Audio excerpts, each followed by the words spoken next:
Au dernier jour de l'année 2017, la famille sportive a vécu une journée festive à Abidjan Plateau, à l'hôtel du district, et cela à l'occasion des awards du sport ivoirien.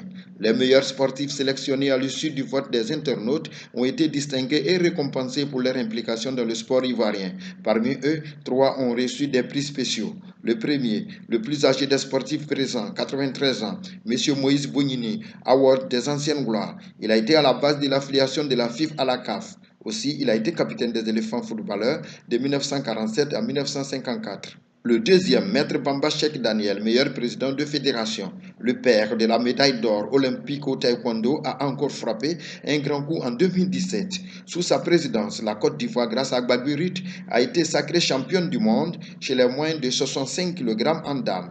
Mieux, il a permis à son pays d'organiser 2 grandes compétitions mondiales ponctuées par un autre titre de champion du monde du médaille d'or olympique Cissé Cheikh Salah Junior dans la catégorie de moins 80 kg.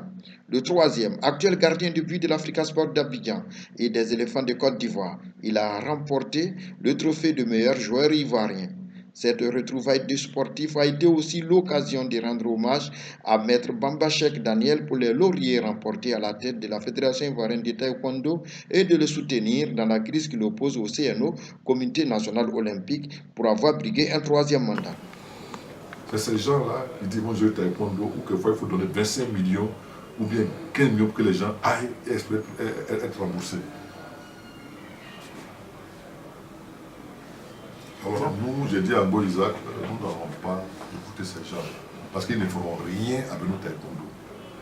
Voilà comment ils ont pris le handball, ils ont réduit cet état-là. 12 mois de négociations. C'était le CNO qui dirigeait ça. Les gars qui sont faits à la boxe, je ne leur permettrai pas de détruire taekwondo, là où je l'ai mis. Même l'inflation mondiale ne comprendrait pas qu'après le soutien de l'inflation mondiale, après le soutien de l'Union africaine, du grand maître Kim, et de l'État coréen, que moi je viens négocier avec des gens qui ne plantent rien au taekwondo, parce que dès que je me lève, je vois 4 camps. Pendant 12 ans, ils n'ont pas pu organiser un championnat d'Afrique en Côte d'Ivoire. Je me suis dit qu'à un certain moment, tout ce qui a été fait de bon ne sera pas reconnu. Et ce jour-là, c'est le jour où j'ai vu le comité ad hoc du comité national olympique qui a été mis en place pour gérer le taekwondo. J'ai été très blessé parce que je me suis dit, il faut avoir ce genre de modèle, voilà le copier. Et un jour on dit, on regarde même plus ce qui a été fait. Tout ça, notre bénévolat est inutile. Alors je voudrais, pas forcément à la suite, la notion, faire comprendre au sport ivoirien que nous sommes des bénévoles. À partir du moment où nous sacrifions notre vie, nos vies de famille, pour nous mettre à la disposition du sport ivoirien, on a droit à un minimum de respect. Dans l'espoir que l'année 2018 permettra aux sportifs ivoiriens d'exercer leur métier dans un climat apaisé, tous repartent avec la joie d'avoir pris part à cette journée d'excellence sportive, une marque de reconnaissance inoubliable. Vivement la 7e édition en fin d'année.